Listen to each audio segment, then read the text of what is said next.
Hi there, I'm Drew Badger, the world's #1 English fluency guide, and in this important video we're going to cover 5 useful English fluency bits. If you've never heard of English fluency bits, this is something important I teach that native speakers use for a number of reasons. These are really phrases that native speakers use to either sound a bit more conversational or to sound more intelligent, and they can also form as advanced sentence connectors. One important thing to note with English fluency bits is they function like idioms, as it's a complete phrase you should be using, but at the same time, an idiom is something that maybe you won't really understand the meaning of without having someone teach it to you.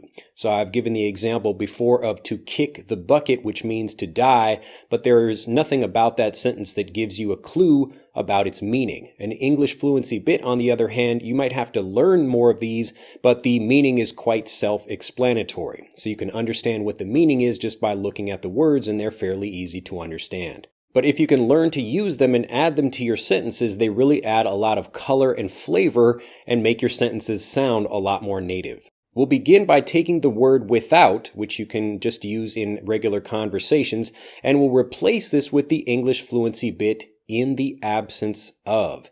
In the absence of. Now these two things, in the absence of and without, mean exactly the same thing, but one of them sounds a bit more educated. Again, you can use both of these in sentences, it doesn't really matter, but if you want to sound a bit more educated, especially if you're writing or in a academic or professional situation, in the absence of is a great way of sounding a bit more native instead of using without. Let's go over an example. Without a great plan, we won't be able to build the company. Without a great plan, we won't be able to build the company. We can make this sound a lot more native and conversational if we say, in the absence of a great plan, we won't be able to build the company. In the absence of a great plan, we won't be able to build the company.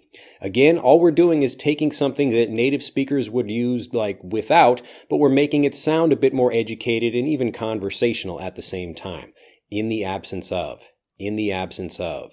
Our next English fluency bit is correct me if I'm wrong. Correct me if I'm wrong.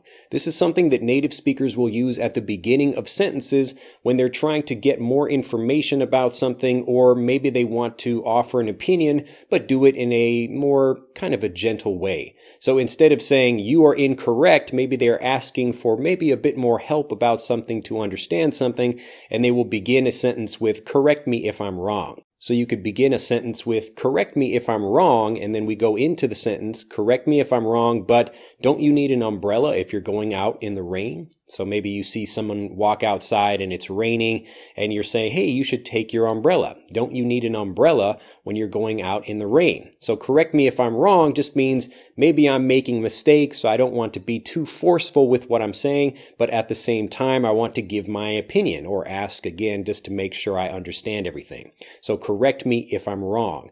Correct me if I'm wrong. Our next English fluency bit is just to clarify. Listen carefully to how this blends. Just to clarify. Again, we've got the T from just and the to from to. We've got just to clarify. So we only use one of these sounds, just to clarify, just to clarify. And to clarify something means to make it clear or obvious or understood. So just to clarify, could you please explain a bit more about what you want to do? So I'm asking for someone else to help me understand something, but it's also a quite sneaky way in a conversation to ask someone maybe to restate something or to give them the opportunity to rephrase or even re-explain it to you. Often in conversations, it's very easy to say, you are incorrect, or you are wrong, or I disagree with what you're saying. But if you ask someone, oh, just to clarify, and you restate what they said back to you, maybe in a slightly different way, they might see the error in their logic, and it's not so embarrassing. So if you're trying to get other people to do what you want them to do, and they're giving you an idea about something, oh, just to clarify, did you really want to wear shoes on your head? Do you really think that's a good idea? Is that what you're asking us to do? Just to clarify. Just to clarify.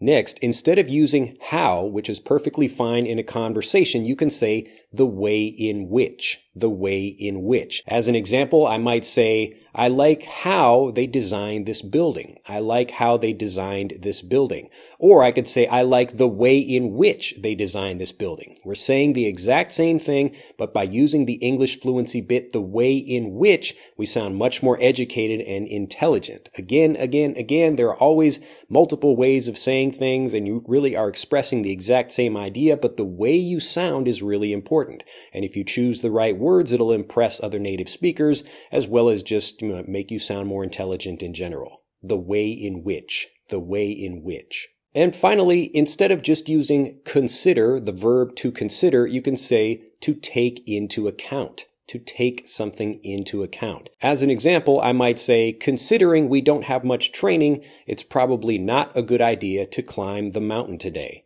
Considering we don't have much training, it's probably not a good idea to climb the mountain today. Now, instead of saying consider, I could say taking into account that we don't have much training, we probably shouldn't climb the mountain today. These are both, again, the exact same thing. You can consider something or you can take it into account, but it does sound much more native and natural when you can take something into account. Well, I hope you take all of these English fluency bits into account, that you do consider using them, that you take them into account when you're in your conversations, and actually try using them. The more you can practice with these, and you can begin by using them in your writing, or if you're texting someone, try using them, but remember to be appropriate for the situation. English fluency bits are most useful for academic and professional situations, although you can use them in an everyday sense. But try to tailor your language, or try to use the right language for the right situation. And again, if you're at McDonald's or whatever, you don't need to try to sound overly intelligent, but in a professional situation, you can definitely use these and people will really be impressed with the way you speak. And finally, if you'd like to learn more English fluency bits, as well as many other phrases and expressions,